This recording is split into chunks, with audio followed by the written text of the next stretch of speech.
Y bueno, mientras llegan los Ok. demás estudiantes, Hmm. como les mencioné en la clase pasada, a partir del día de hoy ya toma la batuta Jorge Ruiz, a quien está ahí presente, ya lo saludó la semana pasada, pero ahí lo vuelvo a introducir, ¿no es cierto? Jorge, profesor de la Universidad de Oviedo, quien se va a hacer cargo del segundo bloque. Yo también voy a estar aquí presente en todas las sesiones de Jorge porque me interesa primero, ¿no es cierto? Y segundo, porque quiero aprender, honestamente. Quiero aprender. Bueno, Eh, y yo solamente, para no cortarle ningún minuto más a Jorge, yo quiero hacer una pregunta a las personas que están presentes. Como ustedes saben, yo mandé un correo preguntando la semana pasada que me confirmen si van a participar presencialmente, al menos en las sesiones de debate que son evaluadas. Ojalá puedan participar presencialmente en todas las sesiones de este bloque, por la naturaleza que tiene este bloque, ¿no es cierto?, que es de debate, de controversia y de persuasión. Y obviamente que eso se hace muy difícil hacerlo de forma no presencial. La evaluación, hacerla no presencial es imposible, ¿ok? Entonces yo tengo aquí en la lista a 10 personas que me han confirmado que van a estar presentes, y eso es importante porque en base a las personas confirmadas vamos a armar con Jorge grupos de debate, porque los debates van a ser grupales. Entonces yo voy a leer a las personas que me han confirmado, y si hay alguna persona presente que no me ha confirmado, por favor si me confirma o no ahora si va a participar, ¿ya? Leo a las personas que me han confirmado: Alexander Aguilera, Eduardo Alvarado, Nicolás Avedaño, Franco Boyano, Sebastián Escobar, Antonia Geldes, Brian Menares, Mauricio Ojeda, Nicolás Silva y Esteban Vera. Entonces, de las personas que, voy a aceptar las últimas que vienen entrando, de las personas que están presentes y que no están en la lista de confirmados y que van a confirmar su participación, ¿quiénes faltan? Aquí Dani me dice que faltan, ¿no es cierto? Ya, lo voy a ir agregando. Ya, aquí agregué a Dani, ¿no es cierto? Ahí ya tenemos 11. ¿Alguien más?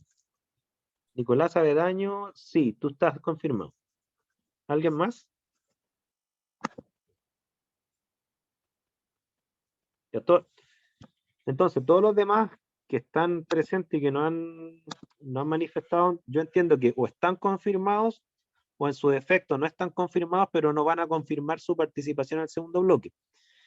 Es muy importante, nosotros vamos a dar con Jorge solamente esta semana para agregar a los rezagados en los grupos, y se entiende que a partir de ahí ya quedan los grupos confirmados y no se pueden integrar más personas después. Eso es muy importante. Ya, o sea, no podemos integrar a más personas en 2 semanas más porque ya van a haber trabajos de avance. Entonces se entiende que las personas que no están confirmadas literalmente no van a terminar el ramo, ¿ok? Entonces, última oportunidad, alguien falta, a Germán, y aquí Germán me dice que, ¿cuál es tu apellido, Germán? Porque no veo tu apellido ahí. Germán,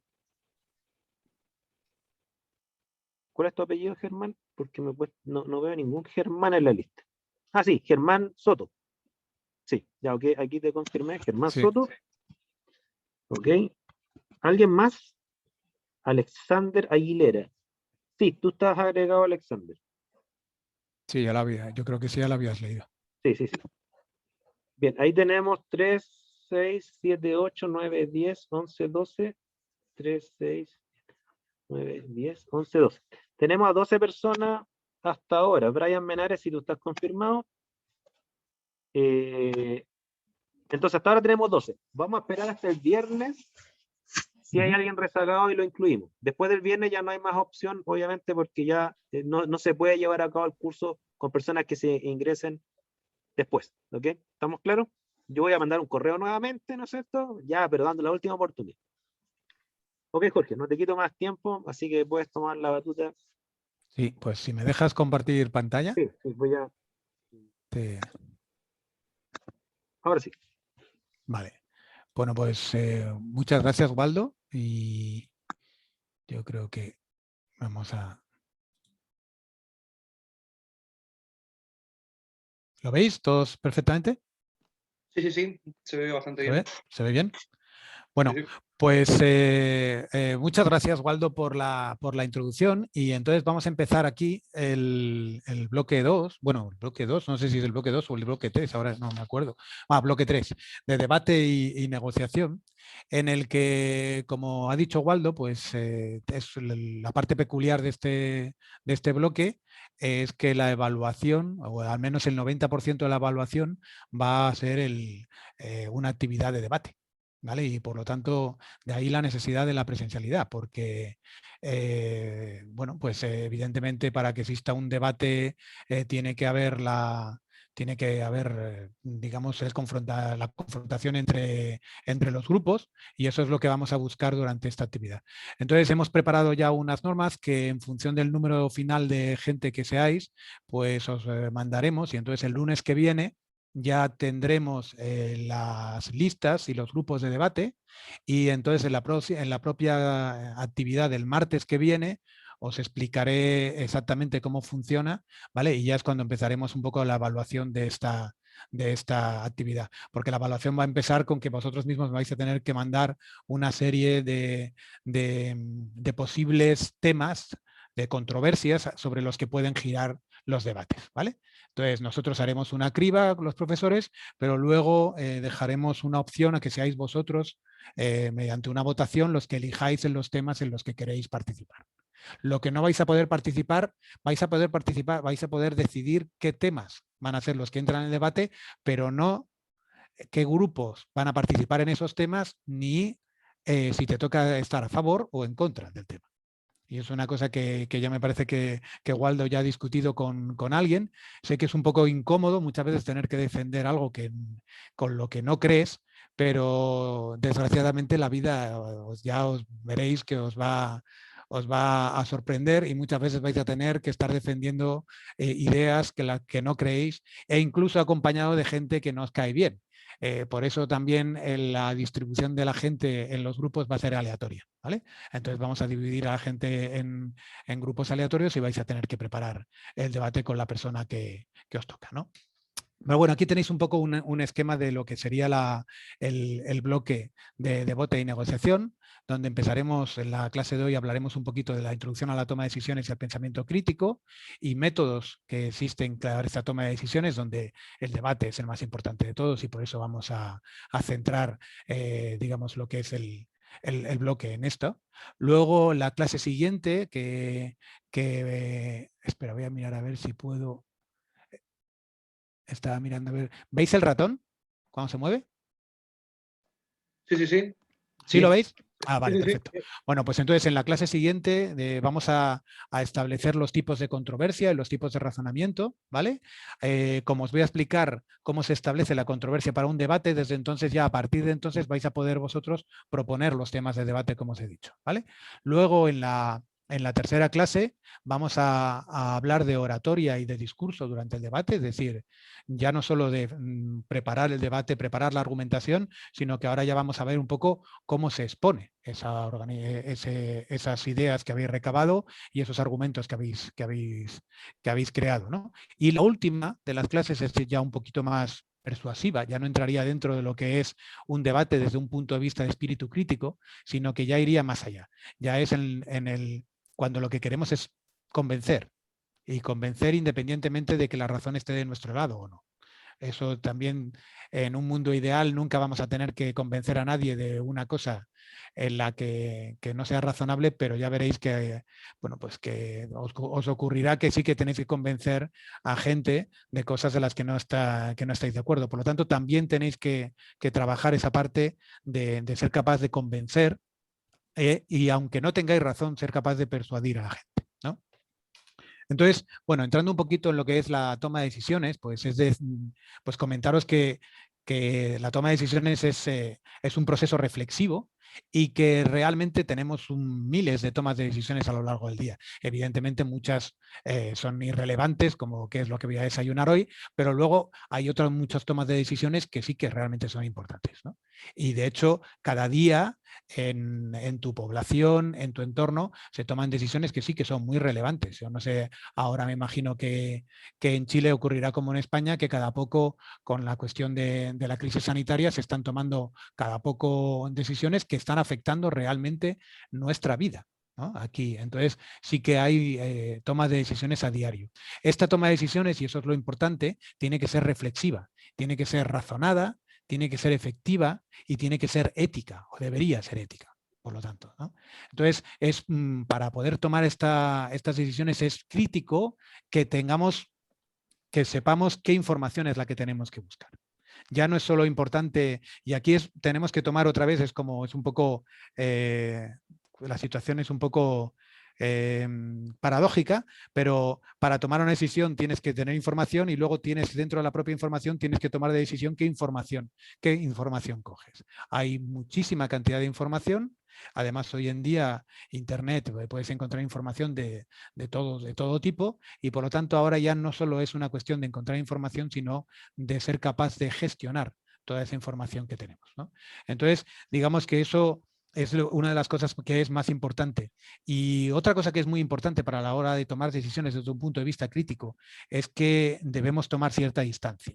Es decir, la decisión y el espíritu crítico te obliga a tener un cierto grado de escepticismo. Tú tienes que dudar de todo.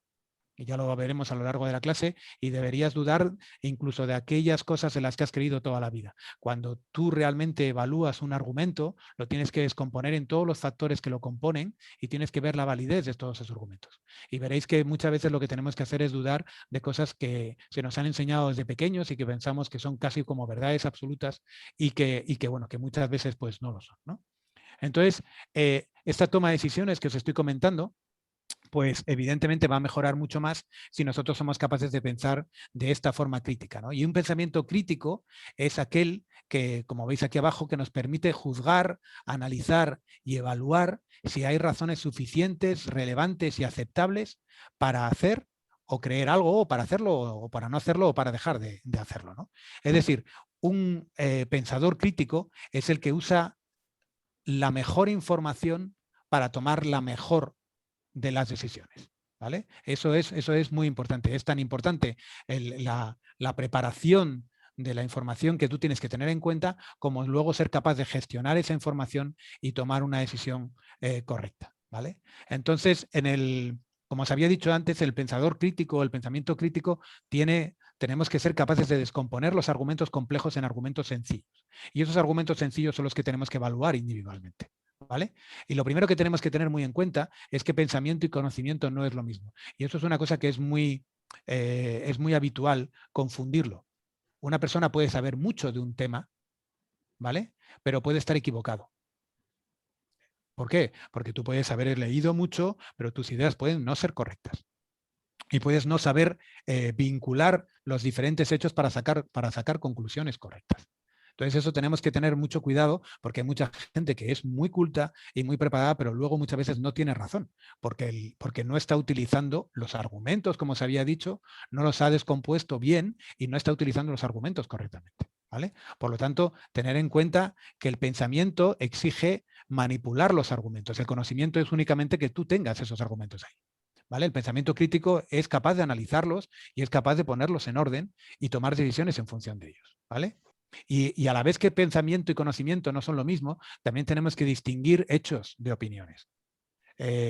Y más ahora, que hoy en día, pues, la mayoría de las decisiones, como ya sabéis, se basan en Twitter, es decir, tú tienes que estar tomando decisiones correctas, digamos, y dando tu opinión en no sé cuántos caracteres, que me parece que son los que puede utilizar Twitter.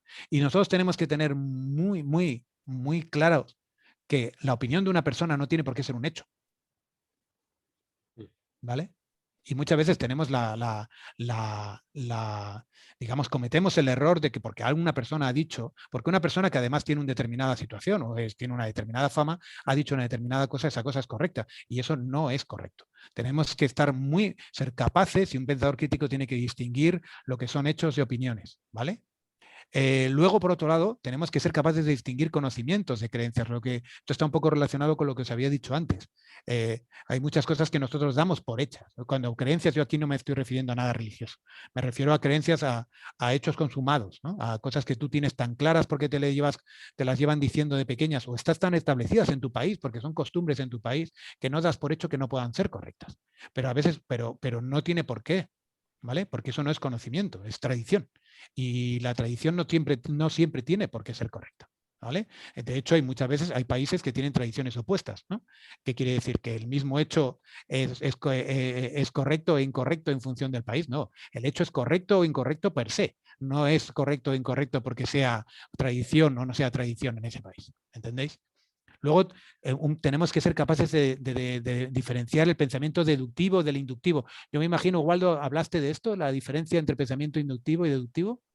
Sí, sí, hablamos cuando veíamos la diferencia entre una explicación y una predicción científica. Nosotros decíamos que era un procedimiento deductivo, es decir, desde premisas generales a las particulares, Sí. y contrario al pensamiento inductivo, que es partir desde afirmaciones particulares normalmente obtenidas desde observaciones del mundo, hacia generalizaciones de la experiencia, que Sí. eso sería como la inducción. No sé si se recuerdan del todo los estudiantes de eso, pero ahí me dirán, digo.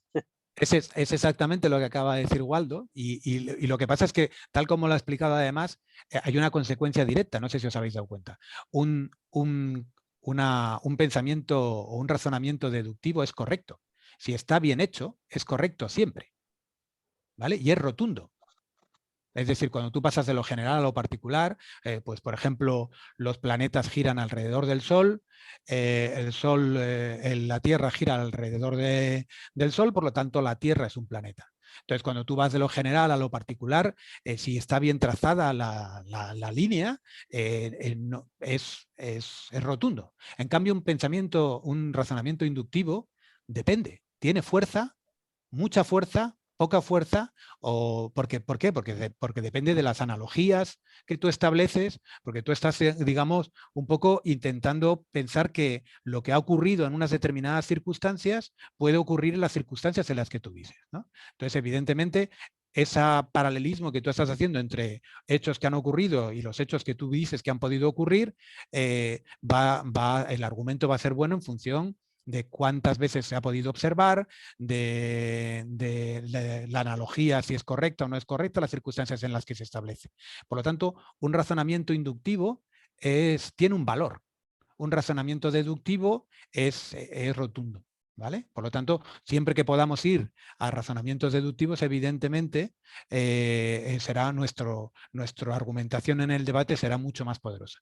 Y cuando hagamos un debate basado en nuestros razonamientos inductivos, lo que tenemos que procurar es que esa inducción que estamos haciendo sea lo más fuerte posible. ¿Cuándo va a ser fuerte? Cuando demos muchos ejemplos, cuando los ejemplos sean muy parecidos, las analogías se produzcan, la causalidad, causa-efecto se establezca claramente. Entonces, eso hará que nuestros razonamientos inductivos tengan fuerza, ¿vale?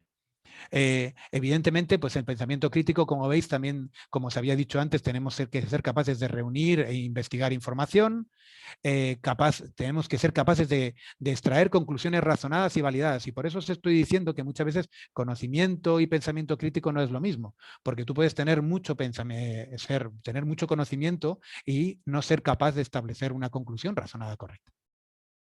¿Vale? Por lo tanto, evidentemente, cuanto más conocimiento tengas, vas a tener muchas más posibilidades de razonar correctamente. ¿Vale? Pero lo que sí que os estoy diciendo es que muchas veces por saber muchísimo de un tema no quiere decir que cuando tú estás discutiendo con esa persona de ese tema, él va a tener siempre razón. ¿Vale? O sea, la información es importante, pero la gestión de la información también lo es, también tiene un peso. Ahora, está claro que si no tienes nada de información que gestionar, no vas a poder argumentar, ¿no? O sea, que ahí está claro que existe esa dicotomía, ¿no? Tenemos que tener la mente abierta, porque tenemos que, como os había dicho antes, que todo tiene que ser considerado, pero no todo tiene que ser aceptado. Tenemos que ser capaces de evaluar muchas veces cosas que pensamos que pueden ser ridículas, pero que cuando te pones en el lugar de los demás y desde el punto de vista de los demás te das cuenta de que hay alguna razón, de que tienen alguna razón para pensar esto. Entonces, y eso es importante, salir de tu sitio de confort, donde tú tienes tus creencias establecidas y tus argumentos establecidos, y realmente si quieres ser un buen pensador crítico y estar bien en debate, muchas veces tienes que salirte de ahí y ser capaz de razonar desde fuera. ¿Por qué? Porque el que razona desde fuera tiene diferentes puntos de vista, y cuando tú tienes diferentes puntos de vista, vas a poder realmente encontrar argumentos mucho más poderosos, porque no van a ser solo de una sola dirección, sino que vas a poder argumentar desde varios puntos de vista, ¿vale? Luego, y como os estoy comentando aquí, y por eso tenemos una parte de oratoria y discurso, es importante la información, es importante la gestión de la información, pero también es importante la transmisión. Es decir, en un debate es muy importante la capacidad que tú tienes de transmitir esa información que has adquirido y esa información que has gestionado, ¿vale? Por lo tanto, la capacidad de ser un buen orador no es desdeñable tampoco. Eso seguro que lo habréis visto en algún debate de la televisión, cuando son... ¿Tenéis debates presidenciales también vosotros? Cuando... Aquí, desgraciadamente, en España solo vemos debates cuando hay elecciones. Y realmente los debates son muy pobres, porque la capacidad de debatir de los políticos suele ser bastante pobre, ¿no? Entonces, no sé si vosotros tenéis también debates en tiempo electoral o tenéis debates fuera de lo que es... ¿Se Mira, retransmiten los debates de las Cortes?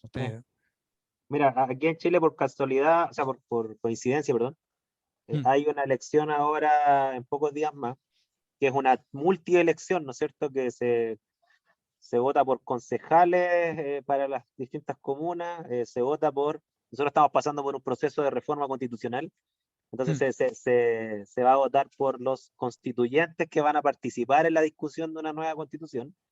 Pues Y eso no además, es... en algunas comunas se va a votar por alcalde, o sea, tenemos triple... Generalmente aquí los debates presidenciales, hay debates a pesar que no están obligados a asistir. Por ejemplo, hubo un debate donde la presidenta Bachelet en su segundo mandato que ganó, Sí. ¿cierto? Ella nunca rehuyó casi Nunca todos los salió a debates. debate, ¿no? Claro. Rehuyó Sí, casi a todos ver, los debates. los debates, Pero los generalmente debates sí. son, claro, Generalmente sí. los debates son peligrosos. O sea, Sí. en un debate alguien te puede dejar tocado. Entonces, si tú las encuestas te dicen que vas a ganar y muchas veces dices tú, ¿para qué voy a arriesgar a perder mi ventaja en un debate donde puedo perder mucho y ganar poco, ¿no? Entonces, eso también ocurre aquí. Lo que pasa es que normalmente la vergüenza torea de la gente, como hay varios partidos, el que no va realmente es como que se marca demasiado. Antes solo había dos partidos, la derecha y la izquierda, el Partido Popular y el Partido Socialista, pero ahora no, ahora hay más partidos, está todo mucho más distribuido y entonces es verdad que los debates son más divertidos porque son a 4 o 5 bandas Sí. y luego es verdad que la mayoría de las veces tienes que ir. Otra cosa es que no vaya el candidato. Claro. Mande a un pobre subalterno a partirse el pecho ahí en un debate donde él tiene las de perder, que eso pasa muchas veces también, ¿no? Que te Aquí encuentras... también eso pasa mucho, en verdad. El ¿Sí? que tiene que venir a dar la cara, no da la cara y manda al más chiquitito para que le llegue para que ponga el pecho a las balas. Para que le ponga la bala. Pues eso pasa también. Cuando aquí ven que hay un debate que no le va a venir muy bien, pues entonces no se sabe por qué, pero coincide justo que el candidato tiene un acto en otro sitio y entonces no puede ir al debate. Pero bueno, ahí sí que veis, y yo no, pero que era para lo que estaba comentando, la diferencia que hay entre cuando alguien sabe debatir bien y tiene esa capacidad de orar bien, de oratoria correcta, y cuando no la tiene. Tú puedes tener Mira, unas ideas muy ¿puedo claras y agregar muy una cosa, correctas. Jorge? Sí, ¿Puedo sí, agregar una claro. cosa? Mira, hay un dato bien interesante que no sé si ustedes, los estudiantes que están presentes, lo saben. El actual alcalde de Valparaíso, que es donde se ubica nuestra universidad, que fue ex estudiante de nuestra universidad, Chalper, ¿no es cierto? Estudio Chalper, Derecho no, en no, la perdón. Cato, si no me equivoco. No es Chalper, perdón. ¿Cuál es el alcalde actual? ¿De Del Valpo? frente. ¿Char? Charp, no Chalper, Charp, ¿no es cierto? Char. Charp fue estudiante Abogado de la Cato. de nuestra universidad Mm. y él ganó digamos, la alcaldía de Valparaíso, siendo que venía un partido recién naciente. Él no tenía ninguna experiencia de nada porque recién había salido de la universidad, solamente tenía experiencia como dirigente estudiantil. Y en un Sí. debate destruyó a los, digamos, los contendientes que venían de los partidos tradicionales con un amplio recorrido. Yo no creo, yo a Char no le reconozco una gran capacidad para debatir, pero comparado con los que se enfrentó, que eran pésimos debatiendo, Bueno, claro, si nos comparamos contra alguien muy malo, cualquiera es bueno. y Claro. fue, pero un batatazo, como decimos en Chile, una Sí. elección que se dio vuelta en una semana, donde nadie, ninguna encuesta le daba por ganador a Sharp, terminó ganando y se dio vuelta toda en una semana por un debate. No, está claro. Es que por eso te digo que los debates tienen una fuerza y un poder enorme. Por eso puedes perder mucho en un debate. Evidentemente también puedes ganar mucho, pero suele ser más, yo creo, yo no sé vosotros, pero aquí la gente suele perder más en los debates que ganar. Es muy raro eso que me estáis contando de que una persona desconocida gane un debate y pueda ganar unas elecciones por un debate. Es algo sorprendente y que me alegra muchísimo que pueda ocurrir, pero eso es muy raro que ocurra aquí en España. En cambio, sí que es verdad que hay gente que ha hecho fatal un debate y que ha desaparecido de la terna ya para poder, digamos, acceder o tener posibilidades de ganar, ¿no? Es decir, los debates son más bien sitios donde puedes perder más que ganar, por lo menos los electorales, los debates electorales. No sé cómo lo tenéis vosotros. Pero bueno, la cuestión es que, ya pasando un poquito, vamos a ver también, que esto me parece que también lo ha comentado Waldo, pero simplemente quería pasar por encima, que un pensador crítico o un buen persona en debate tiene que identificar las falacias y tiene que huir de ellas, ¿no? Y las falacias son realmente... no sé si conocéis el chiste este que aquí, bueno, el comentario, ¿no? Que se mete con los pingüinos, cosa que no tengo yo muy claro por qué, ¿no? Pero es verdad que las falacias son argumentos que muchas veces, pues si lo piensas superficialmente, pueden tener hasta un pase, pero es verdad que cuando luego escarbas un poquito, pues te das cuenta de que no las hay, ¿no? Y esto que antes era muy raro, yo no sé vosotros, pero yo llevo dando una asignatura parecida en la Universidad de Oviedo desde hace 15 años, y cuando hablaba del tema de las falacias, pues era raro que la gente recurriera a la falacia. Y en cambio nos hemos encontrado que de los últimos 5 o 10 años para acá, todo debate público está lleno de falacias. Es una cosa, antes había que identificarlas, ahora hay que quitarlas y quitar todas las falacias para quedarte con las 4 ideas críticas, ¿no? Es decir, por ejemplo, todos reconocéis al que llevaba la gorra roja. La gorra roja esta, bueno, pues este personaje fue presidente del país más potente del mundo, ¿vale? A base de hacer 2 campañas, y bueno, y estuvo a punto de ser elegido, a base de que no tengo nada contra sus ideas, no entro a valorar sus ideas, yo solo entro a valorar la forma de hacer campaña, y su forma de hacer campaña era atacar a los demás. O sea, él era continuamente hacer una falacia ad hominem, es decir, él no entraba a valorar los argumentos de los contrarios, únicamente atacaba al contrario, pensando que cuando tú atacas al contrario, el argumento que tiene el contrario pierde su poder. Y esto realmente es incorrecto, ¿no? Hay que tener en cuenta que bueno, realmente el argumento es completamente independiente de quién lo da, ¿no? Es decir, como os estoy poniendo aquí, hasta un reloj parado dice la verdad 2 veces al día. Es decir, que bueno, esto cuando un reloj de aguja, porque los de números no, los de números solo solo lo dan una vez al día. Pero hay que tener en cuenta esa independencia, y la política y los medios actuales están llenos de este tipo de falacias, ¿no? Es decir, la gente no va a discutir argumentos. Por ejemplo, mira, porque os voy a poner algún ejemplo que son increíbles. Esto es política actual española, para que os deis una idea, que luego todo el mundo se piensa que su política y sus políticos son los peores del mundo, pero no. En cuanto empiezas a escarbar, te das cuenta de que son igual de malos en todos los sitios, ¿no? Irene No sé si Montero, eso es bueno o malo. no, bueno, hay un refrán en España que dice que mal de muchos consuelo de tontos, pero sí que realmente consuela saber que es que la clase política está extendida, ¿no? Y a mí me hacía mucha gracia. Mucha gente aquí en España criticaba a Estados Unidos porque tenía un presidente como Trump, ¿no? Pero luego nadie decía bueno, que aquí ha habido presidentes, hombre, yo no digo que a lo mejor sean tan malos como Trump, o bueno, buenos, valorables, eso ya no quiero entrar en política, pero en Europa hoy en día hay países que están gobernados por la ultraderecha, pero por la ultraderecha, ultraderecha, ¿vale? Y luego el gobernador, el presidente del Reino Unido es un presidente que estuvo negando el COVID hasta que casi se muere por COVID.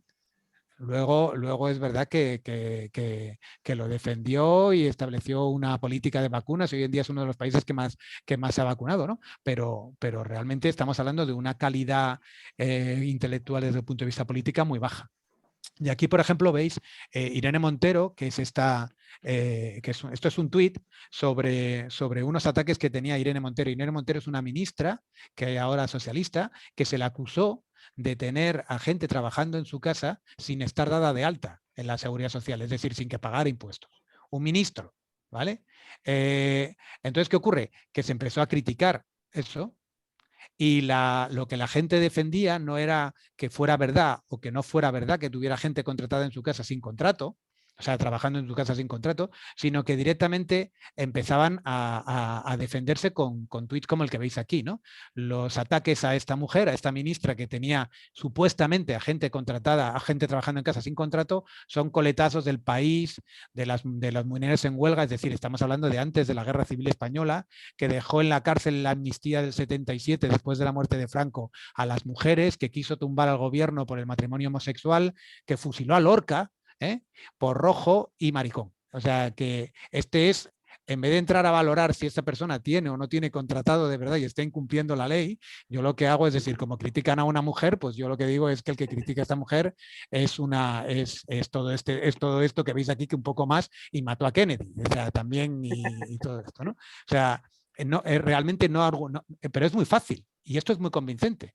Y cuando hay gente que lee esto, parece mentira, pero hay mucha gente que entonces ya piensa que Irene Montero no ha hecho lo que ha hecho mal o bien. Ha dejado de pensar si Irene Montero tenía gente trabajando en su casa sin contrato o no. Y ahora lo que están pensando es si lo que le están atacando son unos homófobos o no son.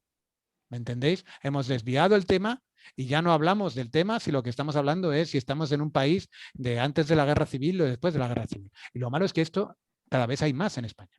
Se habla más de la guerra civil ahora que hace 30 años. Mucho más. En cierto modo, aquí pasa algo similar, en donde, claro, la técnica argumentativa, o sea, la técnica política argumentativa va un poco por ahí, como en el ataque directo, en donde, claro, todos fijémonos en lo malo o posiblemente malo que está haciendo alguna persona, pero no nos preocupemos de desmentirlo o de al final claro. Sí, darnos cuenta si es que la información que está rondando alrededor de esta persona es real o no, más no solamente por el ataque. Entonces, claro, ocurre bastante. Sí, no, tú cuando sueltas un comentario como este que os estoy diciendo, al día siguiente en la televisión, en la radio, se está discutiendo sobre el tuit y ya no se está discutiendo sobre si Irene Montero estaba cumpliendo la ley o no la estaba cumpliendo. Claro. ¿Me entiendes? Es una forma de la gente no entra a la profundidad, no es capaz de discernir cuando está ocurriendo este tipo de falacia y por lo tanto, pues al final está comprando un argumento que no es válido, ¿no? Y no desde el punto de vista político, también desde el punto de vista científico. Esto pasó en un programa de televisión, en un programa medianamente científico de televisión, donde estaban discutiendo un libro hay una teoría sobre una enzima prodigiosa que ayuda a las digestiones y que la gente cuando toma esta enzima pues se siente... Es un concepto que viene de Japón. Y entonces, pues estaba esta señora, que es una famosa presentadora española, estaba, bueno, pues está a favor de este tema y entonces lo que le hicieron fue mandar a un bioquímico al programa y el bioquímico pues argumentó que evidentemente cualquier cosa que se tome oralmente en el aparato digestivo, la actividad de la enzima se destruye y por lo tanto no tiene ningún sentido pensar que un producto biológico va a seguir con su actividad biológica después de haber pasado a pH 2 con ácido clorhídrico que tenemos en el estómago y todo el proceso de la digestión. Y la señora, en vez de argumentar a favor o en contra, lo que le dijo era que lo primero que te digo es que adelgaces porque estás gordo. Y eso lo dijo en una televisión. Claro, porque esto era para adelgazar. Y entonces le dijo, ¿tú cómo vas a decirme a mí sobre enzimas prodigiosas o sobre cómo funcionan si tú estás gordo? Esto para que veáis, ¿no? O sea, que directamente yo no entro a rebatir el tema de una persona científica formada que estaba dando un argumento a todas luces correcto, ¿no? Directamente lo que hago es decir, si esta persona es gordo, pues entonces es como decir, yo no voy a una peluquería donde me va a cortar un pelo un calvo, porque claro, ¿cómo me va a cortar un pelo un calvo si realmente él no sabe de pelo, ¿no? Porque está calvo. Es ese concepto erróneo, y lo que haces es llevar a la gente allí. Es decir, deja que la gente no piense en lo que acaba de decir, que es de verdad, y vamos a pensar en que por qué esta persona está gorda si realmente sabe perfectamente cómo funciona el sistema digestivo, ¿no? O, por ejemplo, las ideas de las vacunas. Hoy en día pues hay muchísima controversia con las vacunas, y todavía, bueno, pues existen, yo no sé, vosotros, ¿conocéis a un cantante que se llama Miguel Bosé? Bueno, los jóvenes no lo conocéis seguro, Era pero muy bueno, Miguel Bosé. Aquí fue bueno, será. famosísimo para las generaciones mayores, Sí, sí. famosísimo. No, excelente. Diría No, que es casi el dueño del Festival de Viña. Ha venido como El 40 Festival de veces. la Canción de Viña del Mar era Miguel Bosé.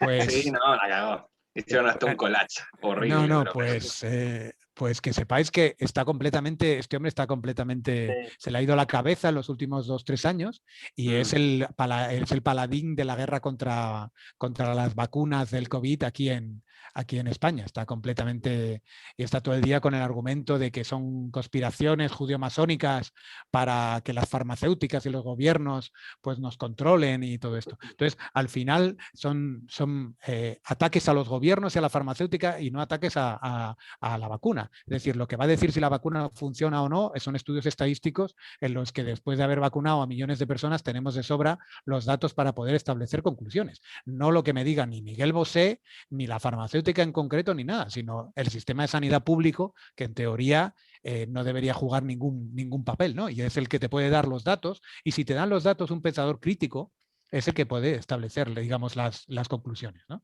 Entonces, bueno, falacias populistas, eso también es muy importante. No sé si también esto que os vamos a contar, ¿no?, hoy en día, pero también es pues el atribuir, decir que un argumento es correcto porque simplemente lo defiende mucha gente, ¿no? Entonces, las frases del tipo, no es que lo diga yo, es que lo dice todo el mundo, o porque lo hacía todo el mundo, la mayoría de la gente opina lo mismo que yo y por lo tanto yo tengo razón. es que todos lo hacían, por eso lo hice. ¿Eh? Claro, porque todos lo hacían. ¿Y por qué lo hiciste? Porque lo hacía todo el mundo. Esa es la segunda frase. Esto es muy mítico, esto es de toda la vida. Realmente hay, no sé si os acordáis, en el año 2000 había una escritora india, Talisma Nasrin, que en Bangladesh pues, se atrevió a decir que el Corán tenía que ser revisitado para que los derechos de la mujer en los países donde el Corán, digamos, estaba a nivel no solo religioso, sino a nivel político, para digamos, igualar los derechos de las mujeres. Qué valiente. Al día siguiente había una manifestación en Bangladesh con 250.000 personas que pedían la ejecución inmediata de esa mujer. Evidentemente, que 250.000 personas digan que esa mujer tiene que morir porque ha dicho esto no quiere decir que tengan razón. Es un argumento llevado, es una hipérbole, pero para que veáis, ¿no? O sea, un argumento que lo defiende muchísima gente no tiene por qué ser correcto. ¿Vale? Simplemente. O que lo defiende alguien conocido. Yo no sé si tenéis el caso este de Robert De Niro, Sí. que defiende que las vacunas, que no hay que vacunar a los niños porque su hijo tiene autismo y él sospecha que fue por una vacuna que le pusieron. Y entonces es una persona que, con toda su influencia que tiene, que además para mí es uno de los mejores actores, bueno, no por las películas que ha hecho en los últimos 15 años, pero sí por las que hizo hace 20, 25 y 30, pero es un actor que tiene un prestigio enorme. Entonces, claro, que esa persona sea capaz de decir eso, lo que hace es que hay mucha gente que le sigue. Es un poco decepcionante casi. Es decepcionante completamente. Pero claro, lo que tenemos que distinguir es que un argumento no es correcto por la fama que tienen las personas que lo defienden o por el número de personas que lo defienden.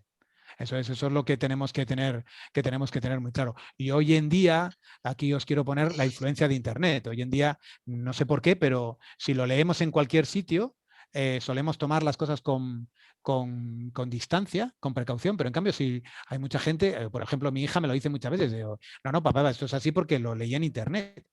Digo, bueno, y que lo hayas leído en Internet, ¿qué quiere decir, cariño? Que es mejor, es igual, es peor, tiene que ser verdad. Hay mucha tendencia a creer que lo que se lee en Internet es directamente correcto, ¿no? Y normalmente en Internet no hay ninguna criba para leer. Y luego también en España, yo no sé cómo estáis allí, aquí también ahora lo que se hacen es apoyar a la gente con con encuestas, con valores estadísticos, que no se sabe muy bien con qué rigor estadístico se hacen las encuestas, ¿no? Y que luego te encuentras pues con, yo no sé si conocéis a Mingote, que es un humorista muy famoso aquí en España. Bueno, pues te puedes encontrar con argumentos como este, ¿no? Según esta encuesta, el 57% del 24,3% que apoya al 31,7% de los que no saben, no contestan, consideran que el 82% depende lo que. O sea, que al final es apabullar a la gente con datos de estadísticas que no se sabe muy bien cómo están hechas, ¿no? Pensando que simplemente por eso tiene razón. Es lo que estamos hablando. Se hizo el otro día, leí un estudio que era increíble, había un 30 o un 40% de la población europea que pensaban que los antibióticos eran capaces de curar todas las enfermedades, incluido las víricas. Bueno. ¿Vale? Entonces, por eso tenemos que tener muy esto que un argumento defendido por mucha gente no tiene por qué ser correcto. Un pensador crítico tiene que ser capaz de dudar de todo, ¿no? Tiene que saber argumentar, y la argumentación se basa en no solo en evidencias, sino buscar en esas buenas razones. Y las buenas razones hay que tener cuidado, porque lo que puede convencer a una audiencia puede que no convenza a otra. Y eso también es muy importante. O sea, las verdades, es verdad que una verdad sí que puede ser absoluta, pero es verdad que una verdad puede ser más o menos convincente en función de la audiencia que la utilice. Y es verdad que a determinadas audiencias les va a venir mejor unos determinados argumentos, y a otras determinadas audiencias otros argumentos. Por lo tanto, un pensador objetivo, un pensador crítico, que es objetivo, tiene que descubrir los argumentos que aceptarán las personas que tienen el poder de tomar la decisión. Es decir, aquellos a los que quieres convencer, la audiencia a la que estás hablando. Muchas veces tenemos que seleccionar con criterio los argumentos que vamos a utilizar en función de la gente que nos está escuchando. Con esto no digo que tengamos que utilizar los argumentos que son falsos, ¿eh? Yo solo digo que dentro de tu argumentación, que puedes tener, pues imaginaos 10 argumentos válidos, en función de la audiencia que tú tienes, tendrás que escoger unos argumentos u otros, porque van a ser más persuasivos o no en función de esa audiencia. Y eso es muy importante, el poder ser capaz de seleccionar estos argumentos. Y con esto, ya os digo, no quiere decir que faltemos a la verdad. Lo de faltar a la verdad y lo de intentar convencer sin tener la razón, eso es en la última clase que vamos a dar, que es la dialéctica, donde ahí no nos va a importar si tenemos razón o no. Lo único que nos va a importar es convencer. ¿Vale? Y hay técnicas para eso, para convencer a pesar de que no tengas la razón. Eso es dialéctica. Pero lo que nosotros queremos... Oh, pero eso está lleno el mundo de ello. Y de hecho, yo no sé, Schopenhauer y todo. Os tengo que dar el próximo día os doy el título de una película, que además me parece que está en Amazon. No sé, Amazon, ¿tenéis Amazon allí para ver películas? ¿Amazon Prime? Está en internet seguramente. Está empezando ahora. Es pagado. ¿Es pagado? Vale, pues a ver, yo os doy el título, os podría dar el link, pero no sé si eso no sé si esto puede ser legal o no, pero yo os daré el título, y si la podéis encontrar, es una película muy buena sobre la dialéctica, sobre la capacidad, ¿no? Pero bueno, voy a, ahora que esto sí que es importante un poquito, el descomponer un poquito las características intelectuales del pensador crítico, ¿no? Una de ellas es que tenemos que tener humildad intelectual. Y con esto hay que saber distinguir entre no pretender saber más de lo que sabes, que es lo que tenemos que hacer, y conociendo tus limitaciones, y ser sumiso o débil. Es decir, tu argumentación puede ser potente, pero lo que está claro es que tú tienes que saber que tienes tus limitaciones, ¿vale? Luego, en cuanto a la entereza o la valentía intelectual, significa, esto es un tema que ya os lo he estado diciendo a lo largo de la clase de hoy, es decir, reconsiderarnos todas, ¿no? O sea, ideas que hemos considerado que son toda la vida absurdas o peligrosas, de repente, pues cuando las analizas correctamente puedes empezar a ver que sí que puede haber alguna razón detrás de ellas. No completa, pero sí alguna razón detrás de ellas. Y lo contrario, aquellas creencias que están inculcadas tuyas desde siempre, de repente cuando las analizas te das cuenta de que puede que no sean correctas, ¿no? Entonces nosotros tenemos que tener la entereza y la valentía intelectual de enfrentarnos a los argumentos, tanto a los que no nos gustan como a con los que nos hemos criado, ¿no? Y con los que estamos conviviendo continuamente. Luego tenemos que ser empáticos, y empáticos desde aquí con dos sentidos, ¿no? Empatía en el sentido de cuando eres empático eres capaz de ver las cosas desde el punto de vista del contrincante, y eso va a ser muy, muy beneficioso para nuestro debate. Porque si yo entiendo el punto de vista de la persona con la que me estoy enfrentando en el debate, probablemente pueda encontrarle puntos débiles. ¿Vale? Por lo tanto, es muy importante ver el punto de vista de los demás, el ser empático en ese sentido. Y luego ser empático también en el que si una persona está equivocada, darte cuenta de que tú también has estado equivocado en algún momento. O sea, también esa empatía con un cariz más de compasión, ¿no? De ser un poco empático y compasivo con alguien que puede estar equivocado en un determinado momento, ¿vale? Luego, en cuanto a la autonomía, tenemos que ser capaces de cuestionarlo absolutamente todo, como os había dicho. Si el razonamiento crítico está bien establecido y los argumentos han sido descompuestos bien, nosotros debemos tener un proceso mental que es capaz de construir sobre esos argumentos, y nosotros somos capaces de construir todos nuestros argumentos. No tenemos que coger argumentos de los demás. ¿Por qué? Porque cuando cogemos argumentos de los demás puede ocurrir lo que se estaba diciendo antes, ¿no? Que estemos dando por hecho argumentos que a lo mejor no son correctos, ¿vale? Luego, bueno, evidentemente la integridad y la honestidad se refiere fundamentalmente a, esto seguro que lo conocéis, ¿no? Esa gente que es súper exigente con los argumentos de los demás, pero que luego sus argumentos es muy, digamos, permisivo, ¿no? Por lo tanto, hay que establecer los mismos criterios de exigencia que le impones a los demás, te los tienes que imponer a ti mismo. ¿Vale? Por lo tanto, tenemos que ser capaces también de que si somos muy rigurosos a la hora de evaluar el pensamiento del otro, también tenemos que ser rigurosos a la hora de evaluar nuestro pensamiento. En cuanto a la perseverancia en el trabajo, los debates hay que prepararlos muy bien y hay que tener confianza en la razón. Y es verdad que cuando realmente debatimos con la verdad, nuestras posibilidades de ganar aumentan muchísimo. Y es verdad que cuanto más esté formada la gente, la sociedad va a funcionar mejor. Y esto, si os fijáis, es una constante a lo largo de la historia. Cualquier tirano que ha llegado al poder y quiere mantenerse en el poder, lo que le interesa es que la población sea analfabeta y no tenga espíritu crítico, que no sea capaz de distinguir lo que le dicen de la verdad de lo que no sea verdad, porque es lo más fácil de manejar. Es muy fácil manejar a una persona que no es capaz de pensar críticamente, ¿vale? Por lo tanto, lo contrario. Cuanto más confiemos nosotros en la razón y en la verdad, más avanzaremos como sociedad, porque seremos más capaces de distinguir los argumentos que no son correctos y por tanto ir en el camino correcto, ¿no? Y ser imparciales también, eso es muy importante también. Tenemos que intentar separarnos,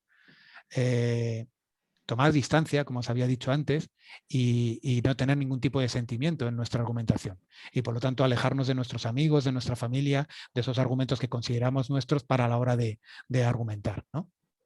En cuanto a las tomas de decisiones, como os he dicho, los métodos para la toma de decisiones son varios. El principal es el debate, que es el que vamos a ver, pero hay realmente más mecanismos que podemos tener para la hora de tomar una decisión. Está la decisión individual, la discusión en grupo, la propaganda, la coacción y la combinación de métodos, ¿no? El debate es el que vamos a utilizar y el debate es la mejor manera de llevar a cabo, de extraer conclusiones. Y eso es la razón por la que la mayoría de los poderes legislativos, judiciales y ejecutivos de todos los países del mundo utilizan los debates para tomar decisiones, ¿no? Porque se confrontan dos opiniones diferentes, entonces la persona que está viendo el debate está viendo las opiniones a favor y en contra, está viendo cómo una persona desmonta las opiniones del otro y el otro desmonta las opiniones del contrario, y de esta manera al final tú tienes todo el proceso masticado. Si el debate ha sido brillante entre dos personas, realmente tú después de escuchar un debate puedes tomar una decisión correcta, ¿vale? Porque has visto todos los puntos de vista, se te han puesto delante, la gente ha hecho una investigación, ha cogido la información, la ha gestionado, ha sido capaz de argumentar a favor y en contra, y tú lo estás viendo, ¿vale? Y por lo tanto al final puedes tomar una decisión, ¿vale? Entonces, los debates te permiten profundizar en el tema sin que tú pierdas el tema. Tú no puedes, no todo el mundo tiene tiempo para estar continuamente profundizando en un tema. Por lo tanto, normalmente se deja a los que preparan el debate que debatan, y los demás, sin haber profundizado en el tema, simplemente escuchando el debate, van a ser capaces de tomar la decisión. ¿vale? Entonces, toda la sociedad democrática, pues todos los poderes, como os he dicho, legislativos, ejecutivos y judiciales, utilizan este tema, ¿vale? Luego, evidentemente, existe el debate académico, o digamos un poco el debate más oficial, y está el debate pues, más aplicado, ¿no? Que es el que es el del jurado o el de la propia audiencia. Y en cuanto a cómo argumentar en un debate, bueno, pues en la primera, mis recomendaciones, esto es un poco sacado de todo lado, ¿no? Pero un poco cajón desastre, pero mis recomendaciones, lo primero es que la primera técnica es prepararse bien, ¿no? Había una frase de Picasso que decía que la inspiración existe, pero tiene que pillarte trabajando, ¿no? Y es verdad que hay gente que debate muy bien, pero evidentemente si no ha preparado el debate bien y no tienes los argumentos bien preparados, al final pues no vas a ganar el debate, no vas a ganar la discusión, porque la otra persona sí que la ha preparado mejor, ¿vale? Entonces hay que tener en cuenta que en un debate el objetivo finalmente es ganar el debate, es persuadir, ¿no? Por lo tanto, tenemos también que preparar los debates en función, como os había dicho, de la audiencia. No es lo mismo un debate en un congreso de diputados que un debate en una mesa redonda de un congreso científico, que un debate en una mesa de bar con tus amigos. Realmente todos son discusiones donde se están poniendo argumentos a favor y en contra, pero realmente tú tienes que adaptarte al sitio donde estás, ¿no? Tanto en la oratoria como en la profundidad de tus argumentos. Luego, y esto se lo recomiendo siempre a mis estudiantes de doctorado cuando van a dar charlas bueno, en los congresos y todo, y es que muchas veces se tiende a dar mucha amplitud en el discurso. Cuanto mayor es la amplitud de tu discurso científico, mayor es tu capacidad de cometer errores. ¿Vale? Y yo siempre se lo digo a los chicos. Tú puedes tener una presentación espectacular en un congreso una presentación de media hora y estar hablando 29 minutos y medio perfectos, clavarlos. Como digas algo que es incorrecto, lo único que va a recordar la audiencia de tu presentación es el error que has cometido. ¿Vale? Por lo tanto, hay muchas veces que lo que te tiene que huir es de extenderse demasiado, en girar demasiado, porque muchos de los argumentos que estás dando para convencer de una idea, puede que uno de esos argumentos no sea correcto, y ahí es donde va a entrar la gente, a rebatir ese argumento que no es correcto, y no a decir que los 8 otros que has dado es correcto. Por lo tanto, si tú has dado ya suficientes argumentos para transmitir una idea, es mejor que no divagues. ¿Vale? Porque lo único que vas a generar son puntos flacos en tu argumentación a la que la gente puede atacar. Y un debate, recordar que es como una batalla. Entonces, si tú estás dejando un fleco abierto, el oponente va a olvidarse de todo lo que has dicho correcto y va a atacar ese argumento de repente un poco más flojo que has dicho, que realmente era un argumento que sobraba y que simplemente lo has puesto para complementar, pero te van a atacar ahí. Y va a parecer que toda tu argumentación, no solo ese argumento, toda tu argumentación es floja porque te están resaltando unos argumentos que has dado. Por lo tanto, es muy importante que tú te centres, que nos centremos en los argumentos en los que nosotros creemos y no, digamos, demos mucha amplitud en nuestro discurso. Luego tenemos que tener una escucha activa. Es muy importante. Hay gente que está continuamente pensando cuándo le va a tocar hablar para hablar. Y luego, en un debate, es muy, como diría yo, te marca demasiado cuando alguien te diga, eso no es lo que yo he dicho. O eso que está diciendo usted ya lo acabo de defender yo ahora. ¿No? Eso te deja, en el debate te deja en una postura muy débil, ¿vale? ¿Por qué? Porque no has estado escuchando activamente lo que ha dicho en la otra persona, ¿vale? Y como te pillen en un renuncio de estos, es verdad que luego es bastante complicado de levantar, ¿no? Tenemos que tener una... ¿Perdón? Hacen una pregunta en el chat, dice, ¿qué pasa con las personas que improvisan? Esto... el chat es que no lo veo, vale, pero sí, me parece perfecto. Tú avísame las preguntas en el chat, perfecto. Sí. Mira, las personas que improvisan, te digo, esto era lo que os estaba diciendo antes de la inspiración, es lo mismo. Hay gente que es muy buena improvisando, ¿vale? El problema cuando improvisas es que no tienes tiempo de pensar todo lo que estás diciendo. Normalmente el que improvisa está hablando más rápido de lo que piensa. Y las probabilidades a no ser que uno esté improvisando sobre temas que uno maneja. Y aún así, Nicolás, aún así, cuando estás improvisando, no has preparado eso bien y puede ocurrir que aunque tú lo tengas bien manejado, seas capaz de transmitir una idea en un orden incorrecto o no una idea fundamental, pero sí transmitir la idea mal. Y ahí te pueden dar. Yo en un debate procuraría improvisar lo menos posible, porque las posibilidades de cometer un desliz y que luego te ataquen por ese desliz es muy grande. ¿Sabéis cuándo se nota, por ejemplo, quién está improvisando mucho? Los que se pasan del tiempo. A mí es una cosa que me molesta muchísimo en los congresos científicos, cuando tú tienes media hora para dar una charla y hay gente que cuando llega a los 25 minutos de la presentación estás viendo el número de las diapositivas debajo y lleva un tercio de las diapositivas que pensaba presentar. Evidentemente esa persona está improvisando, no ha preparado la presentación, ha empezado a hablar y te das cuenta de que al final probablemente lo más importante, que es lo que sueles tener al final de las presentaciones, no te va a dar tiempo a contarlo porque estás improvisando. El que improvisa no controla. Es verdad que lo puedes hacer bien y además una improvisación bien hecha queda muy natural y por lo tanto muy convincente.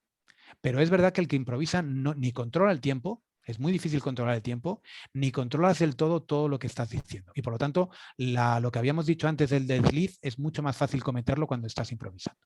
Aquí Esteban dice que si eso no sería una falta de humildad. Y ahí déjame agregar una cosa en base a la pregunta de Esteban. Sí, claro que sí. Claro, yo he visto algunos debates, de hecho el debate que yo subí en el curso, que es un debate entre un psicólogo que se llama Jordan Peterson y una periodista que se llama Kathy Newman, que hablan respecto a la subrepresentación de la mujer y las diferencias salariales respecto a los hombres.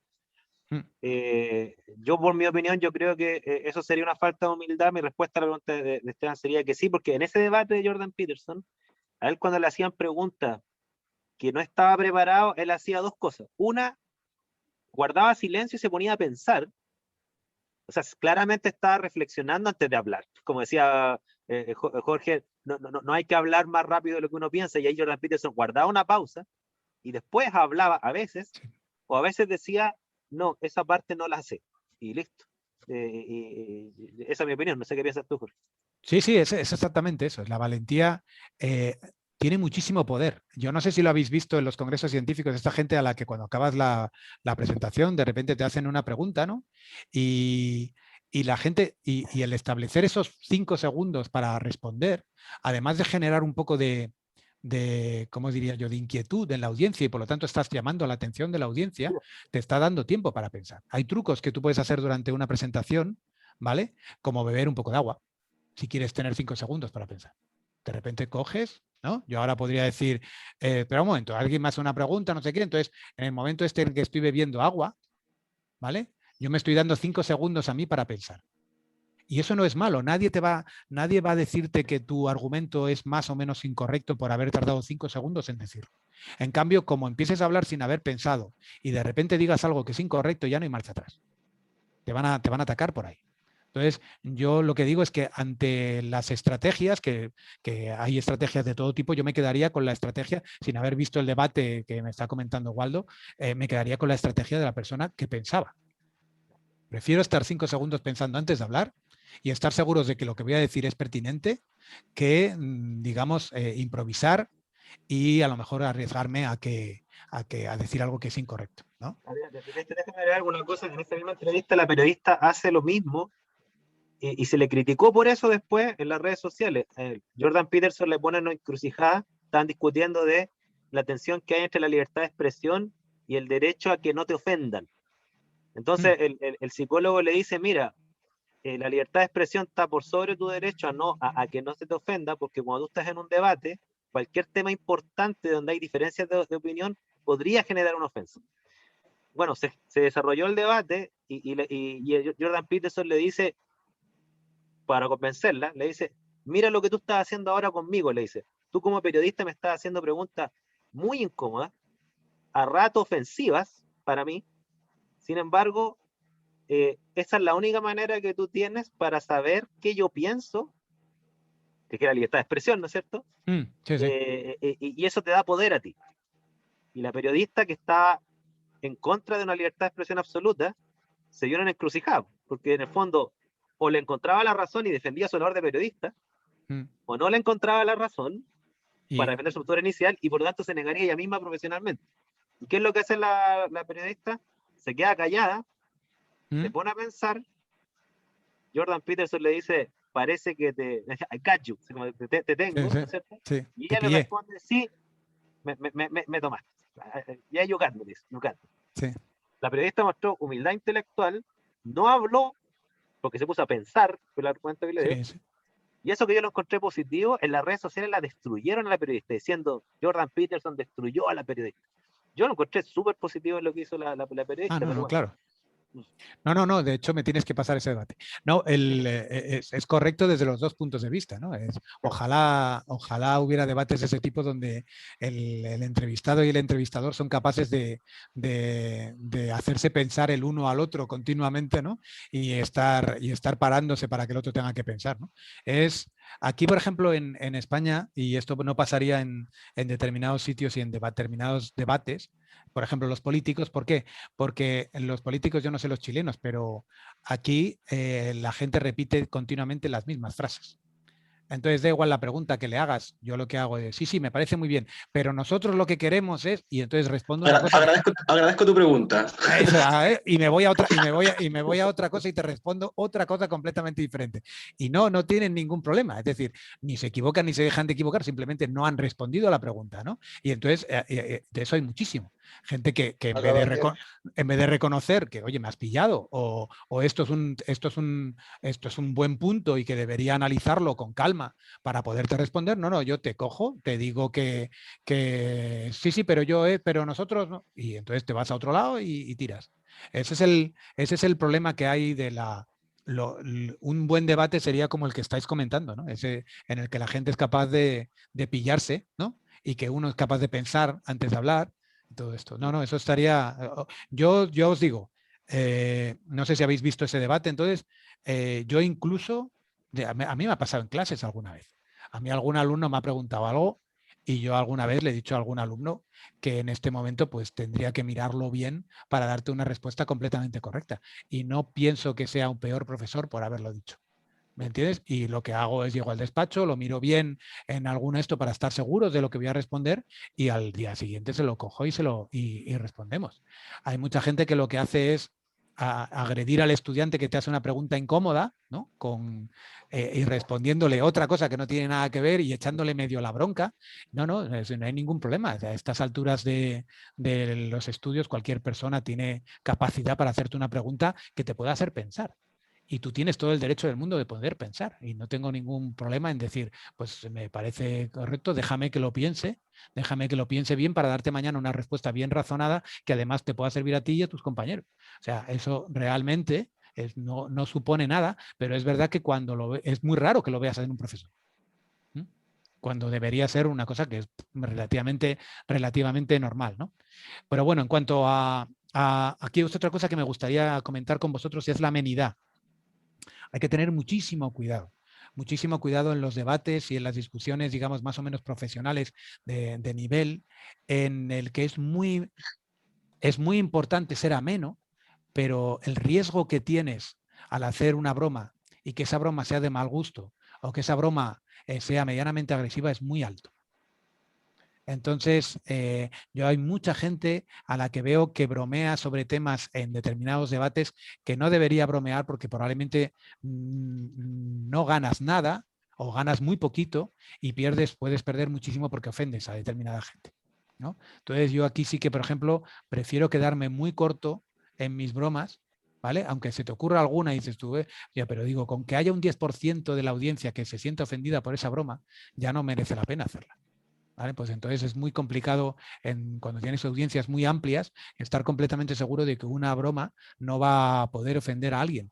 Entonces, antes de tener esa disyuntiva, yo siempre iría a no hacerla.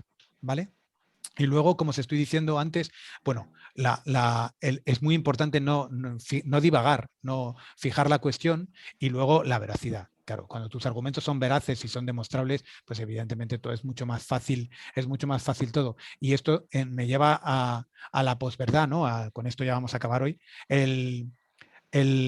Lo que ocurrió, bueno, todo esto que son cosas bueno, vosotros sois muy jóvenes, bueno, Waldo no tanto, pero, pero, pero es verdad que si tú piensas lo que ha ocurrido en los últimos 5 años, es increíble, ¿no? Que Trump, que era un candidato, pues casi como el que decías tú, que a las elecciones del 2016, cuando él se presentó a los republicanos, era una broma. Nadie pensaba que esta persona iba a ser presidente de los Estados Unidos, ¿no?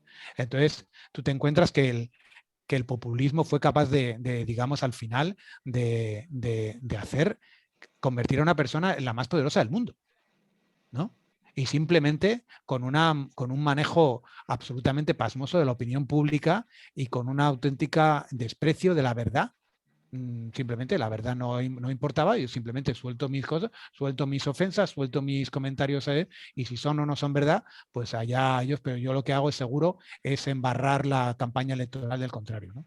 O, sin ir tan lejos, de Estados Unidos, el Brexit. Yo no sé si estáis más o menos conscientes de lo que pasó en Reino Unido con el Brexit, pero en junio del 2016 el Reino Unido se separó de Europa que yo no digo que no sea un hecho que pueda ser correcto o no sea correcto, ¿no? Pero los argumentos que se utilizaron eran incorrectos y reconocidos por las personas al día siguiente de haber ganado.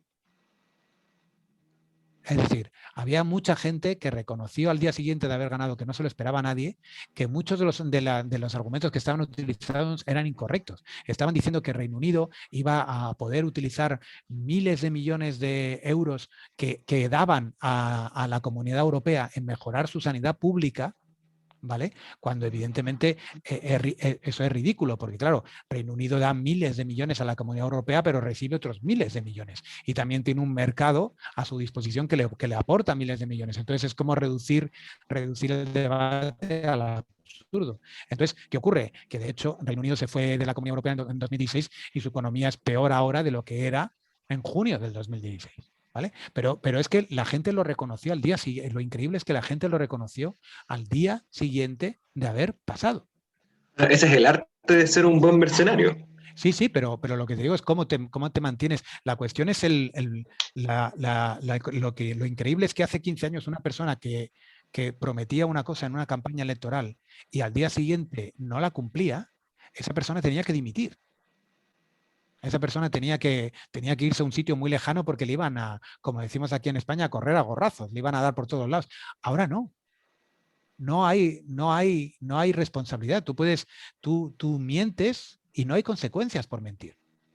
Yo no sé cómo está en Chile, pero aquí, por ejemplo, y sin entrar a valorar ninguna idea política, el presidente del gobierno que tenemos, ahora en este caso, que es Pedro Sánchez, dijo durante la campaña electoral que nunca, nunca, nunca jamás iba a pactar con Podemos porque no dormiría tranquilo si Podemos estuviera en el poder o pudiera estar en el poder.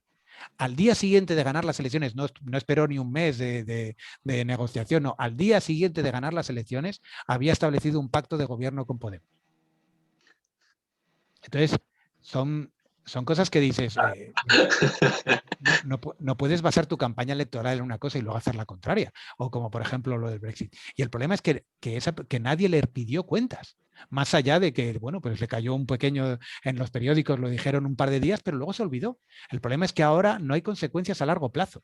Tú haces una cosa, a lo mejor te cae un chorreo durante un día, pero no pasa nada porque luego alguien de tu partido saca otra noticia que sea más escandalosa o que digamos, desvíe la atención y se olvidó.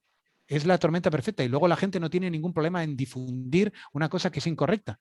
Por lo tanto, la gente no tiene problemas en decir cosas que son falsas y la gente no tiene problemas en retuitear cosas que son falsas. Por lo tanto, al final lo que estamos consiguiendo es que las mentiras se transmiten mucho más rápido que las verdades. Mentiras que luego se... Dime, perdón. De una o de otra forma, si lo pensamos, al final de cuentas, ¿de quién es la culpa? ¿De quién miente o de quién no busca la verdad? Claro, por eso te digo que si una persona solo dijera la mentira, no pasaría nada. El problema es que luego la retuitean y la transmiten cientos de miles de personas. El problema es que al final, una vez lo escuché en una serie muy buena, una frase que me gustó mucho que decía, al final cada mentira que decimos es una deuda con la verdad.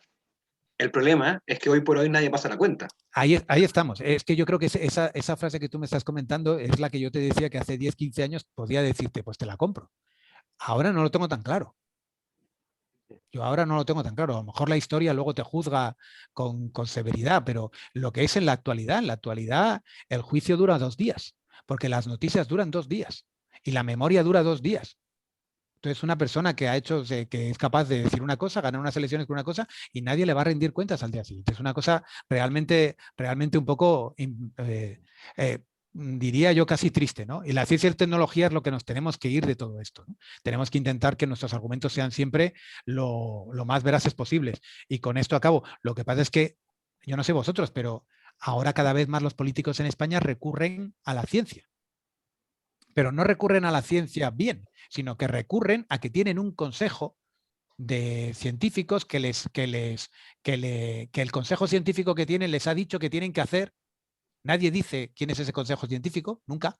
Nadie se sabe, para proteger la integridad de esas personas, nadie dice quién es, pero lo que pasa es que le das al gobierno de turno, tanto el de la derecha como el de la izquierda, el poder para poder hacer lo que quieran, porque en teoría, hay unos científicos que me están diciendo qué puedo hacer. ¿No? Eso es otra forma de posverdad, donde realmente tú te quitas toda la responsabilidad y dices, no, a mí es que esto me lo dijo alguien. No, pero perdona, pero tú eres el último responsable de lo que dices. A mí me da igual que alguien te lo haya dicho, no te lo haya dicho, que hayas tenido un equipo que trabaja para ti y se haya equivocado. Da igual, el último responsable de lo que dice es la persona que lo dice. Es lo que digo. Aquí ya últimamente no hay responsabilidades, ¿no? Pero bueno, lo vamos a dejar aquí, ¿vale? Que ya casi hemos acabado el tema, que dudo más como hemos empezado. Y bueno, nada, repito lo que decía Waldo, ¿vale? Por favor, transmitir a todos los demás que puedan estar interesados en el curso que se tienen que matricular, bueno, tienen que mandar el mail de activación a Waldo antes del viernes, ¿no? Y así es, por favor, recuerden eso. Yo voy a volver a mandar un correo para dar la última chance que confirmen su participación y la otra gente vamos a entender que no va a terminar el curso literalmente. Y respecto a lo que decía Jorge, por favor, revisen los candidatos presidenciales que hay en Chile, porque yo creo que la persona que va número 1 en la encuesta, que se llama Pamela Giles, yo creo que tiene todas estas falencias que está diciendo Jorge. O sea, es populista, afirma cosas que no se condicen con la realidad, promete cosas que sabe que no puede cumplir. Que no va a cumplir. Por ejemplo, ella tiene una propuesta de que nuestros fondos de pensiones que en estos momentos se están achicando porque están sacando dinero de ahí la gente para sobrevivir a la pandemia, ella dice que lo va a restituir completo cuando sea presidenta y eso matemáticamente es imposible. Imposible. Es imposible, supera todo presupuesto nunca antes asignado o confiscado a través de impuestos, no se puede. Pero bueno, ahí por favor vean eso. 40 pero da igual porque no hay consecuencias, es lo que estamos hablando. Ella va a llegar al poder y luego dirá que no se puede porque no se puede o porque la economía está completamente destrozada por culpa del gobierno anterior. Porque la oposición no lo permite. Claro, eso es lo que te digo, echará la culpa a lo que sea, ¿vale? Sí. Es mi opinión a riesgo de ofender, pero es mi opinión. Sí, porque lo bueno que tengo es que yo hago opinión desde un país de fuera que a vosotros os da igual. Tus opiniones son más internas y esas pueden levantar más ampollas, como diríamos aquí, ¿no?